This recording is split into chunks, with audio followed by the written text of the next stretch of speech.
Amaitu dugu gure arbasoak sailaren bigarren denboraldia eta unea iritsi da laburpen bat egiteko.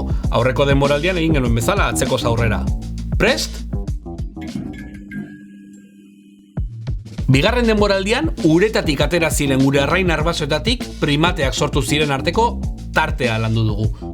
Uretatik atera ziren lehen animalia horiei tetrapodomorfa deitzen zaie, eta horien ordezkari bat tiktaalik izan daiteke. Gure arbasoak antzekoak ziren garai hartan, oraindik arrain itxurakoak, baina jada lurrera moldatutako lehen ezaugarriekin.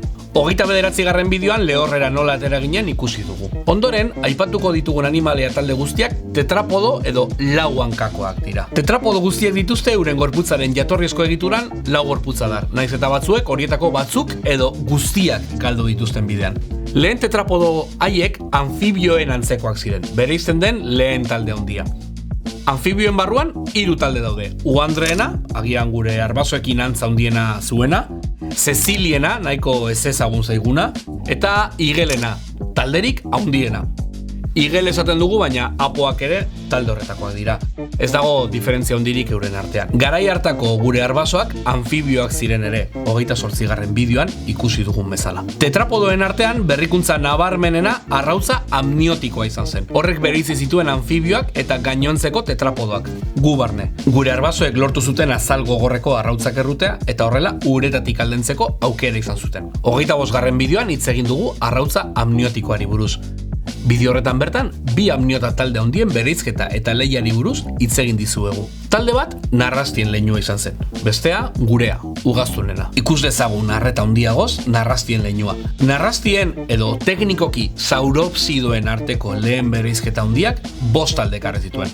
Talde bat eskuamata edo eskatadunak deitzen da, eta gekoak, eskinkoak edo muskerrak daude bertan. Euretako beste azpitalde bat toxikofera deitzen dugu, edo pozoia egiteko gai direnena.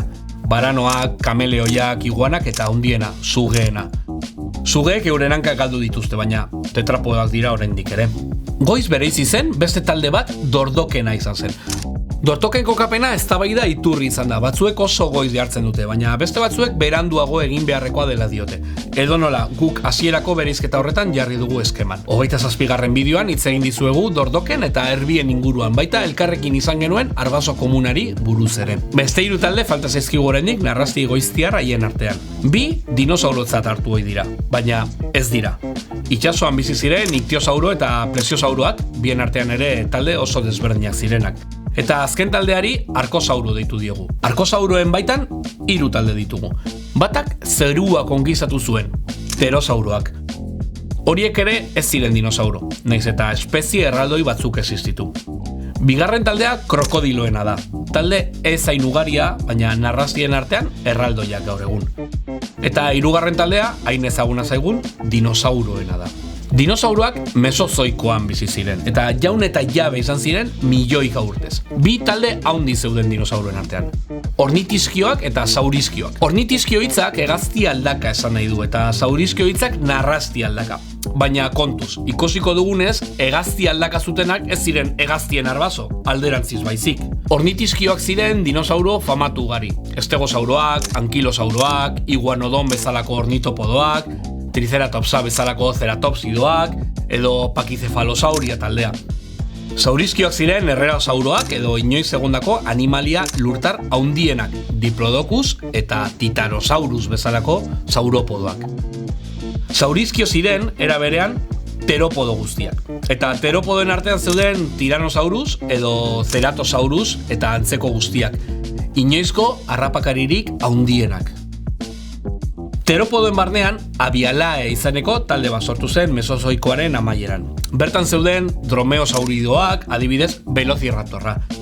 Velociraptor filmetan ikusi dugu, handi eta narrasti itxurakoa, baina txikiagoa zen eta hegazti baten antza handiagoa zuen, luma eta guzti. Abialae zen, oraindik hegazti itxura handiagoa zuen Archaeopteryx generoa. Abialaetik eratorri ziren hegaztiak, eta bai, 26. bideoan aipatzen dizuegu nola dinosauroak ez diren desagertu, hegaztiak dinosauroen barneko talde bat baitira. Linneok animalia klaseak deskribatu zituenean, narrastiak eta hegaztiak 2 klase bereizi gisa aipatu zituen, baina gaur egun badakigu hegaztiak narrasti mota bat direla, ego luma eta odolaren temperatura kontrolatzeko gaitasunarekin. Ohituragatik eta gauzak gehiegi ez konplikatzeagatik hegaztiak hor utzi ditugu, beste kolore batekin eta klase bereizi gisa, baina dagokien lekuan. Hegaztirik arkaikoenak termino evolutiboetan Paleoagnathae taldean sartu ditugu, eta hor daude ostrukak edo kiwiak. Ostruka bati begiratu, bereziki euren hankari, eta konturatuko zara ez direla velociraptor horien oso desberdin. Beste hegaztin guztiak Neoagnathae barruan daude. Izenak berak dio, paleo zahar eta neo berri. Neo horien barruan etxaldeko hegazti ohikoenak daude, oioak eta ateak. Eta hortik aurrera beste hegazti guztiak 16. atalean landu genuen meteoritoaren talkaren ostean evoluzionatu zuten taldeetako kideak dira. Eta neoabes izena jarri diegu. Berriro ere, neo, berri, eta kasu honetan, abes. Izenak berak dio. Neoabeen barruan bereizi ziren lehen taldeetako bi, txilinportena eta flamenkoena dira. Ondoren, usoak eta kukuak ditugu galde batean, eta beste aldean bi talde haundi egiten ditugu. Elementabes eta telurabes. Elementabes izenak erreferentzia egiten dio lurra, ura eta izeari, eta telurabes izenak lur lehorrari. Lehenengo taldea itsasoari lotuago dago, bigarrena lehorrari, gutxi gora bera. Itsasokoen artean ditugu pinguinoak, kurrilloak, kaioak eta zikoinak, baita kolibriak ere. Lurrari lotutakoen artean berriro ere bi talde, euren evoluzio lekuaren araberakoa. Talde batean, arranoak, okilak eta ontzak ditugu adibidez. Bestean, belatzak, loroak eta guztien artean ordenarik handiena, txori kantariena edo paseriformes. Hegazti guztien 160 inguru paseriformeak dira, 6.000 espezie baino gehiago. Berantz egingo dugu pixka bat, berriro geratuko gara dinosauruen eremuan. Gaur egungo definizioaren arabera, dinosauroak triceratopsen eta etxe txolarrearen arbaso komuna eta bere ondorengo guztiak dira. Egin kontu. Orain amnioten beste talde hartuko dugu. Ugaztunen adarra dena. Talde horri sinapsido deitu diogu eta gaur egun ugaztun deitzen duguna, izan aurretik, narrastin antzeko ziren beste hainbat kide izan zituen. Adibidez, pelikosauru deitzen duguna. Horrela, komatxo artean, izena ez baita guzti zuzena. 25. bideoan landu genituen horietako batzuk. Narrastien lerroarekin zuten lehiaren baitan. Pixkanaka, ugaztunen egiturak eta ezaugarriak garatzen joan ziren. Adibidez, ilea edo esnea. Ez dakigu hor erdian dagoen Cinognathus hori, adibidez, zein mailatan sailkatuko genukeen ugaztun gisa. Baina bazituen jada ugaztunenak diren ezaugarriak, adibidez, hortz desberdinduak, diafragma edo bigarrena osabaia.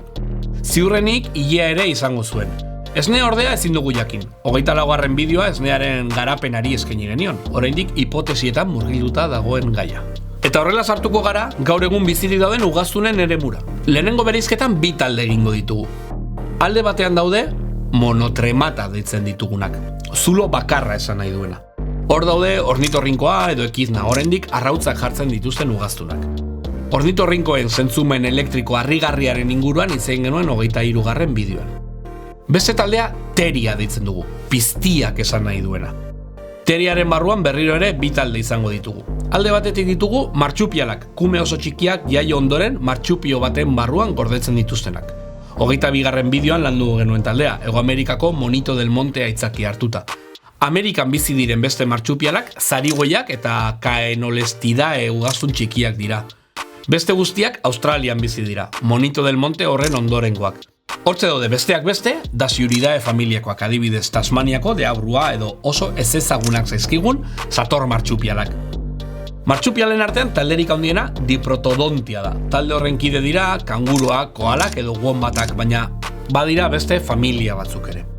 Teriaren barruko beste taldea karenadunena da, plazentalia deitzen dena. 21. bideoan landu genuen plazenta edo karena nola sortu zen, eta virusek horretan izandako papera. Hoi bezala bi talde ditugu karenadunen artean. Atlantogenata da bata, Boreoeuteria bestea. Atlantogenataren barruan daude Xenartra, nagiak, armadilloak edo hartzinurrijaleak biltzen dituena, eta Afroteria, aharzbakak, sirenia uretako taldea, eta ugaztun handienak eta txikinetakoak biltzen dituzten beste bi, elefanteak eta afroinsektibora, elefante satitsuaren taldea. Esan bezala, 21. bideoa talde horri eskainia da.